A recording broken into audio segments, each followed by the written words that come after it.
हाँ हाँ दीदी आ रही हूँ, मैंने बाल्टी भर दी है, बस अभी समर बंद किया है, आप जाकर देखिए तो सही। अच्छा तो जरा खुद देखना पानी ठंडा है कि गर्म। जैसे ही सुमन पास आती है नागिन झटके से सुमन का हाथ पकड़कर पानी की बाल्टी में डाल देती है।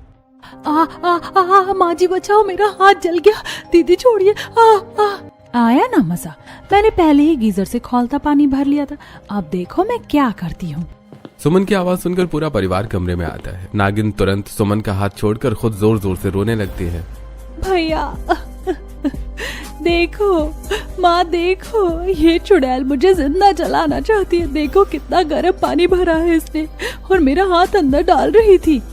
तेरी इतनी हिम्मत, कल मुंही करम जली कुल्टा मेरी फूल जैसी बेटी को जलाएगी, ले। क्रांति देवी दे दनादन सुमन को चांटे मारने लगती हैं। वो अपने लाल हाथ को पकड़कर रो रही है। माँ जी मेरा यकीन कीजिए, मैंने ठंडा पानी भरा था, पता नहीं गर्म कैसे हो गया। देख रहा है भोला, ये कुलक्षणी ना ये घर को वारिस दे पाई, ना दहेज में बाइक ला पाई, और अब मेरी बेटी की जान के पीछे पड़ी है। अरे पता नहीं माँ, कौन सी आफत मेरे पल्ले बांध दी है। निहायत ही गवार और बेवकूफ औरत है, ना कहीं ले जाने लायक, ना कहीं कोई काम कराने लायक। जी मेरी एक बात तो सुनिए। भोला भंडारी सुमन को जोर से धक्का देता है और घर से बाहर चला जाता है। सुमन फर्श पर गिर जाती है। अब क्या यहीं फर्श पर चिपकी रहेगी? मेरा मुंह क्या ताक रही है? दफा हो यहाँ से और रसोई में जाकर मेरे लिए गर्मा गर्म नाश्ता बना। मैं नहा कर आ रही हूँ, अगर नाश्ते में जरा भी गड़बड़ हुई ना तो तेरी खैर नहीं है। काम की ना काज की, दुश्मन अनाज की। सुमन रोती हुई रसोई की तरफ भागती है। दरवाजे के बाहर अंकित और शिवांग सिर झुकाए खड़े हुए हैं। देख रहा है शिवांग, घर के हालात क्या हो गए हैं। माँ, भैया और दीदी सबके सब मिलकर एक अकेली जान पर टूट पड़े हैं। भाई, भाभी के साथ ये लोग नीचता की सारी हदें पार कर चुके हैं। दीदी ने जानबूझकर हाथ जलाया और इल्जाम भी भाभी पर लगा दिया। काश हम भाभी के लिए कुछ कर सकते। हमें कुछ तो सोचना होगा भाई। अगर आज हमने आवाज नहीं उठाई तो भाभी और उनकी बच्चियों का जीना हराम हो जाएगा। अंकित और शिवांग दोनों अपनी भाभी की हालत देखकर बेबस थे। वहीं सुमन नाश्ता लेकर कांपते हाथों से ट्रे लेकर हॉल में आती है। माँ जी चाय ले लीजिए। रहने दे, चाय पिलाकर एहसान कर रही है क्या? इतनी गर्मी पड़ रही है, हलक सूख रहा है हमारा और तू चाय लेकर आई है। तेरे बाप के घर से एक फ्रिज तो आया नहीं कि हम ठंडा पानी पी सके। माँ जी फ्रिज तो खराब पड़ा है, मैके से तो। क्रांति देवी चाय का घूंट भरती हैं और तुरंत कप सुमन की साड़ी पर फेंक देती हैं। थू, इतनी खौलती हुई चाय, मारना चाहती है क्या मुझे? कोड़ में खाज वाली हरकत कर दी तूने। पहले ही गर्मी से मर रहे हैं, ऊपर से ये गरम जहर पिला रही है। माँ जी ये क्या किया आपने? हाथ जल गया तो रो रही है, यहाँ हमारे कलेजे जल रहे हैं उसका क्या? फ्रिज में बर्फ जम नहीं रही, पानी मटके का भी गर्म है। अरे माँ, आप क्यों इतना गुस्सा कर रही हैं? भाभी का क्या कसूर? अगर फ्रिज खराब है, हमारे घर में किस चीज की कमी है? चलिए मैं और भैया जाकर आज ही नया फ्रिज ले आते हैं। और रईस की औलाद, तू लेकर आएगा फ्रिज? बाप के पैसों पर ऐश कर रहा है और बातें बड़ी बड़ी। पहले खुद 4 पैसे कमाना सीख, फिर अपनी इस लाडली भाभी के नखरे उठाना। जब तक ये अपने मायके से फ्रिज नहीं लाएगी तब तक इस घर में नया फ्रिज नहीं आएगा। भैया क्यों माँ को कुछ समझा रहे हो? आपको पता तो है माँ हमेशा शेरनी बनकर खाने को दौड़ती हैं। क्या बोला तू? मैं शेरनी हूँ? अपनी माँ को ऐसे बोलेगा इस कलमुही के चक्कर में? चलिए भैया यहाँ से। शिवांग अंकित को लेकर वहाँ से चला जाता है। खड़ी खड़ी क्या अपना थोबड़ा देख रही है? जा जाकर बाकी घर का काम पूरा कर। पूरा घर कबाड़ बना दिया है, काम की ना काज की, दुश्मन अनाज की। माँ आप जाओ, मैं पोछा लगा देती हूँ। चल रिद्धि बाल्टी लेकर आ। सिद्धि झुककर फर्श साफ करने लगती है। तभी क्रांति देवी आती है और सिद्धि की कमर पर जोर से लात मार देती है। ऐसे पोछेगी? अभी यहाँ मक्खियाँ भिन भिनाने लगेंगी। जा विनाइल डाल। जी दादी, मैं लेकर आती हूँ विनाइल, आप दीदी को मत मारो। अरे देखो तो सही, इस कुलक्षणी ने लड़कियों को कैसी पट्टी पढ़ाई है। एक को कुछ कहो तो तीनों की तीनों सर पर चढ़ जाती हैं, जैसे मुझे कच्चा ही खा जाएंगी। अरे भाग्यवान, सुबह सुबह थोड़ा चुप भी हो जाया करो, कितनी भौंकती हो। ए जी, तुम तो चुप ही रहो। तुम्हारे पास सुड़क सुड़क चाय पीने और अखबार पढ़ने के अलावा कोई काम तो है नहीं। मल्होत्रा जी से बात हुई कि नहीं? अरे वो थोड़ा धीरे बोलो, कहीं वो सुन ना ले। सुन लेगी तो क्या मेरा सिर काट लेगी? सुन लेने दो। अपने मायके से ना ढंग का दहेज लाई, ना कोई लड़का पैदा कर पाई। अब मैं अपने लड़के की दूसरी शादी करूंगी। सुमन दरवाजे के पीछे खड़ी ये सब सुन लेती है और उसकी आंखों से आंसू बहने लगते हैं। लेकिन माँ जी, ये आप क्या कह रही हैं? दूसरी शादी? तू बड़ों के बीच में कान लगा रही है, चल निकल यहाँ से। अरे मेरी बात हो गई है। मल्होत्रा जी की लड़की 1 हफ्ते में अमेरिका से आ जाएगी, फिर हम भोला की मुलाकात करवाएंगे। हाँ, और 20 लाख रुपए दहेज मिलेगा, फिर देखना हमारी ठाट बाट। इस कलमुही से तो अब पीछा छुड़ाना ही पड़ेगा। सुमन बेबस होकर अपनी बच्चियों को गले लगा लेती है। अगले दिन की सुबह सुमन रसोई में पसीने से तरबतर होकर कचौड़ियां तल रही है। दूसरी तरफ कमरे में भोला तैयार हो रहा है और अपनी शर्ट ढूंढ रहा है। अरे ओ सुमन, मेरी सफेद शर्ट प्रेस हुई है कि नहीं हुई है? कल से बोल रखा है, ऑफिस के लिए देर हो रही है। जी बस अभी आई, बस लेकर आई आपकी शर्ट। सुमन भागती हुई कमरे में आती है और अलमारी से प्रेस की हुई शर्ट निकालकर भोला को देती है। भोला जैसे ही शर्ट खोलता है, शर्ट के बीचों बीच एक बड़ा सा जलने का छेद दिखाई देता है। ये क्या है? ये किसने किया? ये शर्ट किसने जलाई? सुमन, ये तूने प्रेस की थी ना? जी, मैंने तो बहुत ध्यान से प्रेस की थी। ये छेद यहाँ कैसे आया? कल तो ये ठीक थी। और किसने जलाई होगी भैया? भाभी के अलावा आपके कपड़ों को हाथ ही कौन लगाता है? हाँ भाभी, भैया कितनी महंगी शर्ट जला दी। ये तो वही है ना जो माँ ने जन्मदिन पर दी थी। नहीं दीदी, मैंने नहीं जलाई, मुझे तो पता भी नहीं। भैया, ये ना माँ की दी हुई हर चीज से नफरत करती है। ये जानबूझकर माँ की दी निशानी जला रही है ताकि आपको माँ से दूर कर सके। कैसी औरत हो भाभी तुम? तेरी इतनी हिम्मत, चुड़ैल कलमुही कहीं की। वैसे भी तू कहीं के ले जाने लायक नहीं है। किसी के सामने खड़ा करूं तो मुझे शर्म आती है। न पढ़ना आता है, न लिखना आता है। अब तुझसे घर के काम भी नहीं होते। अरे भैया शांत हो जाओ, क्यों अपना खून जला रहे हो उसके पीछे? लो गरम गरम कचौड़ी खाओ, मैंने अपने हाथों से बनाई है आपके लिए। भोला गुस्से में सुमन को धक्का देता है और कचौड़ी खाने लगता है। वाह, कचौड़ी तो बहुत लाजवाब बनी है। नागिन, ये तूने बनाई? और कौन बनाएगा भैया? आपकी बहन के अलावा इस घर में हाथ हिलाता ही कौन है? ये तो बस अपनी इन तीनों पनौतियों को लेकर बैठी रहती है। दुष्ट, तू क्या यहाँ बस मुफ्त की रोटियां तोड़ रही है और मेरी बहन से काम करवा रही है? सुमन अपनी बच्चियों की तरफ देखकर चुप हो जाती है। अब 1 हफ्ता बीत चुका है। भोला अच्छे कपड़े पहनकर घर लौट रहा है। आ गया मेरा लाडला। बता बेटा, कैसी लगी मल्होत्रा जी की बिटिया? अरे माँ, क्या बताऊं, वो तो एकदम अप्सरा है। कितनी स्टाइलिश है। चलने का तरीका, बैठने का सलीका, बात करने का तरीका, सब एकदम टॉप क्लास। अरे उसके बाप के बारे में क्या बात पक्की समझे?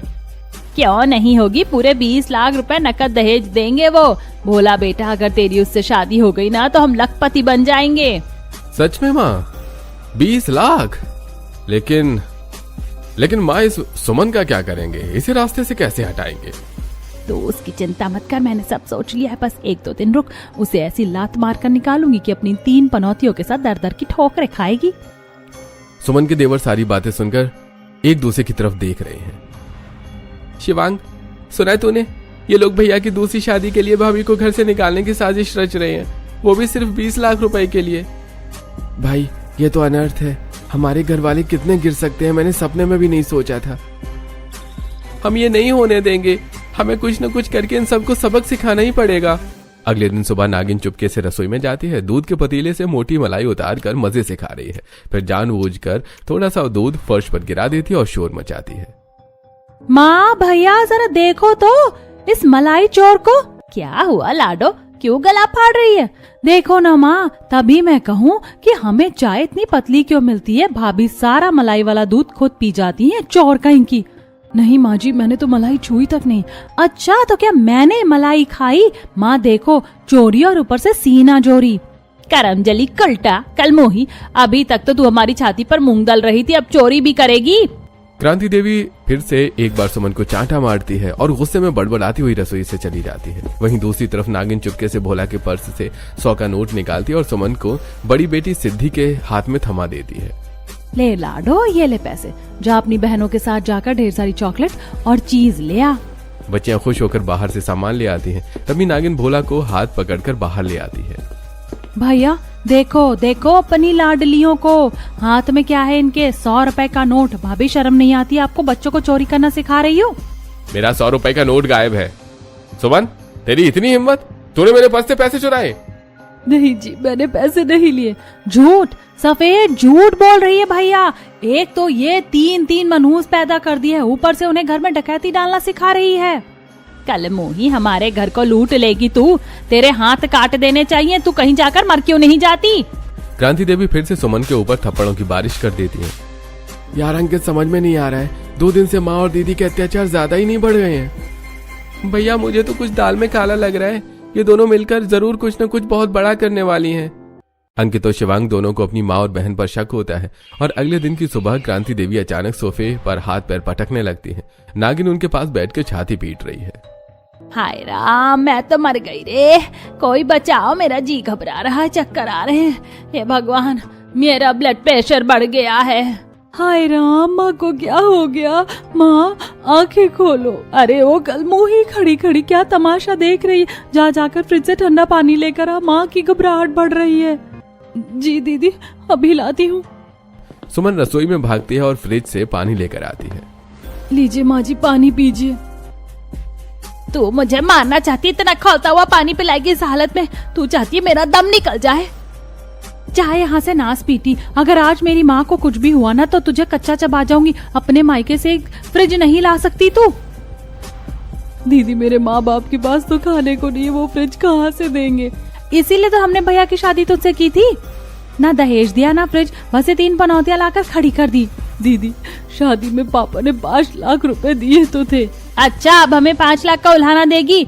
नकटे का खा लो, उकटे का कभी मत खाओ। आज तूने अपनी औकात दिखा दी, निकल जा मेरे घर से अपनी इन 3 पनौतियों को लेकर। नागिन सुमन का हाथ पकड़कर उसे घसीटती है। क्रांति देवी तीनों छोटी बच्चियों को गर्दन से पकड़कर धक्के मार रही है। चल निकल, चारों दफा हो जाओ यहाँ से। बुआ जी मत निकालिए, हमें डर लग रहा है। दादी जी छोड़ दीजिए। हट पीछे, बहुत हुआ तुम्हारा नाटक। आज से इस घर के दरवाजे तुम्हारे लिए हमेशा के लिए बंद हैं। सुमन और उसकी तीनों बेटियां सड़क पर गिर जाती हैं। वहीं घर के अंदर दोनों माँ बेटी जोर से हंसने लगती हैं। देखा नागिन, कैसा एक्टिंग किया मैंने। मान गए माँ, क्या नाटक किया आपने। अब आएगा मजा, अब लाएंगे भैया के लिए 20 लाख वाली नई दुल्हन। माँ देखो, दादी तो बिल्कुल ठीक है। देख लिया बेटा, देख लिया, इस घर में अब हमारी जगह नहीं, सिर्फ लालच की जगह। चलो यहाँ से। सुमन को निकालने के बाद शाम के समय नागिन और क्रांति देवी सोफे पर बैठकर बातें कर रही हैं। माँ, ये अंकित और शिवांग कहाँ मर गए जाकर? कहीं अपनी उस प्यारी भाभी के पीछे पीछे तो नहीं चले गए? अगर उसके पीछे गए होंगे तो इस घर की दहलीज दोबारा पार नहीं करने दूंगी। तभी अंकित और शिवांग घर में दाखिल होते हैं। उनके पीछे 2 लड़कियां हैं जिनका चेहरा घूंघट में है। माँ, हम आ गए। क्या बातें चल रही थी हमारे बारे में? आ गए? कहाँ मर गए थे तुम दोनों? अरे नहीं दीदी, हम तो आपके और माँ के लिए एक बहुत बड़ा सरप्राइज लेने गए थे। गिफ्ट? ला दिखा, क्या गिफ्ट लाए हो? और मेरे लिए क्या लाए हो? श्रद्धा, कीर्ति, जरा अंदर आओ तो। देखो, माँ और दीदी तुम्हारा इंतजार कर रही हैं। श्रद्धा और कीर्ति घूंघट उठाए अंदर आती हैं। दोनों ने भारी साड़ियां पहनी हैं, गले में वरमाला है, हाथों में चूड़ियां, मांग में सिंदूर और गले में मंगलसूत्र है। ये क्या गोल खिला कर आए हो तुम दोनों? ये लड़कियां कौन है और ये गले में माला? तुम दोनों ने शादी कर ली? अरे क्या हो गया भाग्यवान, क्यों चिल्ला रही हो? ओ तेरी, ये क्या देख रहा हूँ मैं? देखो जी, अपने इन सपूतों को देखो, हमारा सीधा 40 लाख का नुकसान करवा दिया इन्होंने। माँ, हमने क्या किया? अरे कमबख्त, तो तुम्हारी शादी कहीं और करते तो कम से कम 20-20 लाख का दहेज तो ले लेते। 40 लाख पर पानी फेर दिया तुम दोनों ने। सच में माँ, भैया भोला ही सबसे अच्छे हैं। कम से कम वो दोबारा शादी करके 20 लाख तो ला रहे हैं। क्या भैया दोबारा शादी कर रहे हैं? पर उनकी तो शादी हो चुकी है ना। हो गई थी, पर अब वो आजाद है। हमने उस कल मुही को घर से धक्के मार कर निकाल दिया है। क्रांति देवी और लालची राम पैसों के नुकसान की बात कर रहे हैं। श्रद्धा और कीर्ति एक दूसरे को देखकर मुस्कुराती हैं। मम्मी जी, हम नई बहू हैं, स्वागत नहीं करोगे हमारा? अरे जा, वैसे ही इन दोनों कुलक्षणों ने बेड़ा गर्क कर दिया, अब क्या मेरी जान लोगी? अरे मम्मी जी, जान क्यों लेंगे, बस गृह प्रवेश करवाएंगे। करती हैं या नहीं, या दिखाएं हम अपना बहूपना? ए लड़की, अपनी जुबान संभाल, अभी एक हाथ पड़ा ना तो सारी हेकड़ी निकल जाएगी। जैसे ही लालची राम हाथ उठाने के लिए आगे बढ़ता है, श्रद्धा झटके से पीछे कर देती है। ससुर जी, हाथ उठाने की गलती दोबारा मत करना। हम कोई अबला नारी नहीं है, जूडो कराटे में ब्लैक बेल्ट है हम दोनों। अगर दोबारा हाथ उठा तो आपकी वो हालत करेंगे कि 7 पुश्ते याद रखेंगी। अरे तुम अपने ससुर पर हाथ उठाओगी, बदतमीज लड़कियां। मम्मी जी, अगर आप ये सोच रही हैं कि हम आपसे पिटेंगे तो ये गलतफहमी दिमाग से निकाल दीजिए। भाग्यवान, ये कहां से उठा लाई ये दोनों? चलो यहाँ से, ये लड़कियां तो पागल है। देख लूंगी, तुम दोनों को इस घर में रहना है तो मेरी उंगलियों पर नाचना होगा। सास और ससुर गुस्से में बड़बड़ाते हुए अपने कमरे की तरफ भागते हैं। चारों एक दूसरे को देखकर हाथ मिलाते हैं। मान गए तुम दोनों को, पहले ही बॉल पर छक्का मार दिया। माँ और बाबूजी की तो बोलती ही बंद हो गई। अंकित, ये तो बस शुरुआत है, इन्हें तो अभी बहुत कुछ झेलना बाकी है। सही कहा, अब असली बदला शुरू होगा। अगले दिन की सुबह नागिन तौलिया लेकर अपने अकड़ में बाथरूम की तरफ आ रही है। अरे दीदी, आप नहाने जा रही हैं? रुकिए, हमने आपके लिए पहले से ही बाल्टी भरकर रख दी है। बड़ी जल्दी समझ आ गई तुम्हें मेरी पसंद। ठंडा पानी भरा है ना, मुझे गर्मी में गर्म पानी बिल्कुल पसंद नहीं। अरे दीदी, आप खुद चेक कर लीजिए ना, देखो तो जरा। श्रद्धा और कीर्ति मिलकर नागिन का हाथ जबरदस्ती खोलते हुए पानी में डाल देती हैं। मर गई, जला दिया, छोड़ो मेरा हाथ, ये खोलता हुआ पानी है। माँ भैया बचाओ। क्या हुआ दीदी, जल रहा है? दर्द हो रहा है? नागिन अपना लाल पड़ा हुआ हाथ पकड़कर रोते हुए हॉल में भागती है, जहाँ क्रांति देवी और लालची राम बैठे हैं। माँ देखो, इन दोनों डायनों ने मेरा हाथ जला दिया। देखो माँ, कितना गर्म पानी था। क्या तुम्हारी इतनी हिम्मत, मेरी लाडली बेटी का हाथ जलाया? अभी बताती हूँ तुम दोनों को। क्रांति देवी मारने के लिए हाथ उठाती हैं। मम्मी जी, हाथ नीचे। कल बताया था ना, जूडो कराटे एक्सपर्ट। अगली बार ये हाथ उठा तो हम ये भूल जाएंगे कि आप सास हैं। और ससुर जी, आप क्या देख रहे हैं? जाइए पोछा उठाइए और पूरे आंगन की सफाई कीजिए। यहाँ पूरे दिन लुगाई पंचायत में ध्यान देना बंद कीजिए। क्या मैं पोछा लगाऊंगा? मैं देख रहा है शिवांग, अंकित, तेरी लुगाइयां मुझसे पोछा लगवाएंगी। हम क्या करें बाबूजी, जिस तरह माँ के सामने आपकी बोली नहीं निकलती, इस तरह हम भी अपनी पत्नियों के सामने नहीं बोल सकते। अरे ओ पंचायत के पुजारी जी, अब आप जाते हैं या हम आपको लेकर चलें? लालची राम डर के मारे पोछा उठा लेते हैं और पोछा लगाने लगते हैं। दोपहर का समय है। क्रांति देवी सोफे पर बैठकर अपनी किस्मत को रो रही हैं। श्रद्धा और कीर्ति मजे से चाय पी रही हैं। अरे ससुर जी, ये क्या कोना कोना छोड़ रहे हैं? ठीक से झाड़ू लगाइए। आप यहाँ बैठकर दिन भर पंचायत करते हैं ना, अब थोड़ा हाथ पैर भी चलाइए। अरे बहुत थक गया हूँ, अरे थोड़ा आराम तो कर लेने दो। आराम हराम है ससुर जी। ये लीजिए राशन की लंबी लिस्ट और ये झोला, पैदल जाइए और सारा सामान लेकर आइए। तुम लोग मेरे पति को नौकर बना रही हो। मम्मी जी, बुढ़ापे में अगर हाथ पैर ना चले तो जाम हो जाते हैं, है ना? और हाँ, श्रद्धा बात करते करते अचानक अपनी चाय क्रांति देवी की गोदी में गिरा देती है। हाय राम, जला दिया मेरी साड़ी। अरे मम्मी जी, खड़ी खड़ी क्या देख रही हैं? जाइए जाकर कपड़े धोइए, सफाई पूरी बाकी पड़ी है। क्या कहा तूने? धोने जाओ कपड़े? ठिकाने पर तो है दिमाग? आप नहीं तो कौन मम्मी जी? है कौन इधर? कीर्ति की बात सुनकर नागिन चुपचाप वहाँ से सरकने की कोशिश करती है। तभी अरे नागिन दीदी, रसोई में बहुत सारे बर्तन पड़े हैं साफ करने के लिए और खाना भी बनाना है। 1 घंटे के अंदर सारा काम हो जाना चाहिए। अच्छा, तुम्हारी इतनी हिम्मत, तुम मुझसे काम करवाओगी? अच्छा, आप हमसे हिम्मत की बात कर रही हैं? कहें तो दिखाएं हम अपनी हिम्मत। श्रद्धा और दीदी अपना हाथ नागिन को दिखाने लगती हैं। अरे मैं तो मजाक कर रही थी, अभी जाती हूँ बस मैं। नागिन तुरंत रसोई में काम करने पहुंच जाती है। रात का समय है। माँ, बहुत भूख लगी है। वो शीना के साथ शॉपिंग कर करके मेरी टांगे टूट गई हैं। खाना लगा दो जल्दी। भैया, आपका खाना तो नहीं बना? क्या खाना क्यों नहीं बना? क्या करती रहती हो तुम दोनों दिन भर? भैया, आप तो रोजाना अपनी नई मंगेतर से मिलने जाते हैं ना, क्या वो आपको खाना नहीं खिलाती? इतने अमीर बाप की बेटी है, कम से कम एक वक्त का खाना तो खिला ही सकती है। वो किचन में काम नहीं करती? तुम दोनों का काम है खाना बनाना। चलो परोसो। श्रद्धा एक गरम समोसा उठाकर जबरदस्ती भोला के मुंह में ठूंस देती है। ये लीजिए समोसा खाइए और जुबान कम चलाइए। अब से आपको खाना चाहिए तो बाहर से खा कर आइए। अरे मर गया। अरे तुम मुझे भूखा रखोगी? अरे क्यों? हम कौन होते हैं आपको खाना खिलाने और ना खिलाने वाले? आपकी लंदन वाली है ना, वही काफी है।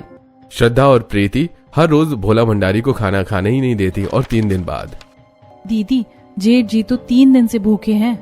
अभी तो बस शुरुआत है कीर्ति, आगे आगे देखो होता है क्या। कुछ दिन ऐसे ही गुजरते हैं। श्रद्धा और कीर्ति ने पूरे परिवार का जीना हराम किया हुआ था। एक दिन भोला बेहाल गंदे कपड़ों में फूट फूट कर रोते हुए अंकित और शिवांग को अपनी कहानी सुना रहा है। अरे छोटे, मैं तो बर्बाद हो गया।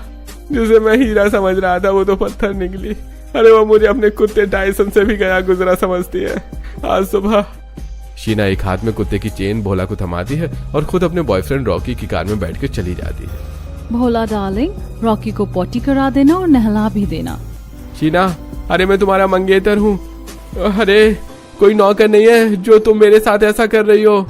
ओह डार्लिंग, शादी के बाद तो ये सब तुम्हें ही करना है। वैसे मेरे गंदे कपड़े पड़े हुए हैं, उन्हें लॉन्ड्री पर दे देना और मेक श्योर मुझे डिस्टर्ब मत करना। आज रात में रॉकी के साथ हूँ। डायसन का ख्याल रखना। क्या? अंकित, शिवांग, मुझे समझ नहीं आ रहा मैं क्या करूं। माँ बाबूजी चाहते हैं मैं उससे शादी करूं, लेकिन वो मेरी हालत नौकरों से भी ज्यादा बदतर कर देगी। अरे भैया, तो आप मना क्यों नहीं कर देते? अरे आज मुझे अपने कर्मों का अफसोस हो रहा है। मैंने माँ और दीदी के कहने पर बेचारी सुमन के साथ न जाने क्या क्या किया। पता नहीं वो जिंदा भी होगी या नहीं। और मेरी बच्चियां। भोला को अपने किए पर पछतावा होता है और वो फूट फूट कर रोने लगता है। उसी समय नागिन फर्श पर बैठी है। श्रद्धा और कीर्ति ने उसके सामने ढेर सारे गंदे कपड़े और बर्तन रख दिए हैं। दीदी, ये सारे कपड़े धोइए और रगड़ रगड़ के साफ करिए। मुझसे नहीं होगा, मेरी कमर टूट रही है। माँ बचाओ मुझे। चुप, आवाज निकाली तो याद रखना आज रात का खाना भी नहीं मिलेगा। नागिन डर की वजह से सारा काम करने लगती है। वही लालची राम जी रोज ही बर्तन मांज रहे हैं और सास खड़ी होकर देख रही है। ससुर जी, बर्तन चमकने चाहिए। और मम्मी जी, आप क्या देख रही हैं? जाइए चूल्हा जलाइए। आज हम लोग गैस की नहीं चूल्हे की रोटियां खाएंगे। लेकिन बहू बहुत गर्मी है, ऐसे में चूल्हे की रोटियां। क्यों, क्या हुआ माँ जी? आपको भी गर्मी लगती है? वैसे अगर 2 दिन खाना पानी ना मिले तो कैसा लगता होगा? नहीं नहीं बहू, मैं भूखी नहीं रह पाऊंगी। अभी जाकर मैं चूल्हा जलाकर रोटियां बनाती हूँ। श्रद्धा और कीर्ति अपने ससुराल वालों को सबक सिखाने के लिए इसी तरह उन्हें परेशान करती रहती है। कुछ दिन बाद नागिन बहुत सज धज कर बैठी है। उसके लिए नाश्ता आया है। देखिए भाई साहब, मेरी लाडो साक्षात लक्ष्मी है जो घर में आएगी खुशियां भर देगी। खुशियां तो भर देगी मम्मी जी, पर भाई साहब अगर दीदी ने शादी के बाद सिर्फ लड़कियां पैदा की तो आप इन्हें घर से तो बाहर नहीं निकालेंगे ना, क्योंकि हमारे घर में तो यही रिवाज है। इन्होंने अपनी बड़ी भाभी को 3 बेटियों की वजह से धक्के मारकर सड़क पर फेंक दिया था। क्या बहू को घर से निकाल दिया बेटियों की वजह से? हाँ, और इतना ही नहीं, ये अपने बड़े बेटे की दूसरी शादी भी 20 लाख रुपए के लालच में करवा रहे हैं।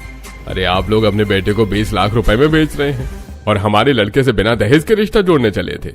नहीं, ये सब झूठ बोल रही है, ये हमें फंसा रही है। झूठ? दीदी, अभी मोहल्ले वालों को बुलाऊं क्या? जी, ऐसी सोच वाले लोगों के यहाँ हम पानी भी ना पिए। चलो जी यहाँ से। लड़के वाले रिश्ता ठुकरा कर चले जाते हैं। नागिन जमीन पर बैठकर सिर पीट रही है। तुमने मेरा रिश्ता तोड़वा दिया, मेरा घर बसने से पहले ही उजाड़ दिया। हमने नहीं दीदी, आपके अपने कर्मों ने आपका रिश्ता तोड़ा है। अब देखिए मम्मी जी, जब तक 20 लाख नहीं होंगे आपके पास, आपकी लाडो कुंवारी बैठी रहेगी। तीनों मातम मना रहे होते हैं। दोपहर में क्रांति देवी सोफे पर बैठी गर्मी में बेहाल है। उसका गला सूख रहा है। बाहू, बहुत प्यास लगी, थोड़ा ठंडा पानी पिला दे, जी घबरा रहा है मेरा। अरे मम्मी जी, ये लीजिए पानी पीजिए। श्रद्धा जबरदस्ती क्रांति देवी के मुंह से लोटा लगा देती है। जल गई, मेरा मुंह जल गया। तुम मुझे मार डालना चाहती हो? अरे मम्मी जी, अभी तो सिर्फ गर्म पानी पिया है, अभी तो गरम गरम खाना बाकी है। कीर्ति जबरदस्ती एक चम्मच गरम सब्जी उनके मुंह में ठूसने की कोशिश करती है। क्रांति देवी छटपटा जाती हैं। बहू, मेरा सिर फटा जा रहा है, 1 कप कड़क चाय पिला दो, भगवान तुम्हारा भला करेगा। ये लीजिए मम्मी जी, आपकी स्पेशल चाय। तो ये क्या है? तो बर्फ जैसी ठंडी है, चाय भी कहीं ठंडी पी जाती है।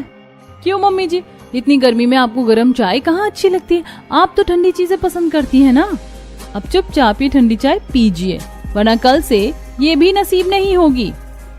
मुझे माफ कर दो, मैं समझ गई ये सब मेरे पापों का फल है। तभी भोला घर के अंदर लड़खड़ाते हुए आता है। उसके गाल पर थप्पड़ का लाल निशान है। वो बुरी तरह से रो रहा है। अरे माँ, मैं तो कहीं मुंह दिखाने लायक नहीं रहा। अरे वो शीना तो कलंकिनी निकली। उसने मुझे सबके सामने थप्पड़ मारा और अपने बॉयफ्रेंड के साथ चली गई। क्या? अरे बेटा, क्या हुआ? तू उदास क्यों है? जल्दी से शादी की तारीख पक्की कर, हमें तो उन 20 लाख रुपयों से मतलब है। एक बार पैसे आ जाए फिर हम चैन से रहेंगे। अरे कौन से 20 लाख माँ? आपको अपने बेटे से ज्यादा पैसों की पड़ी है। छी, अरे नहीं करनी मुझे वो शादी। क्या मैं आपको कोई सामान दिखता हूँ जिसकी आप बोली लगाते हैं?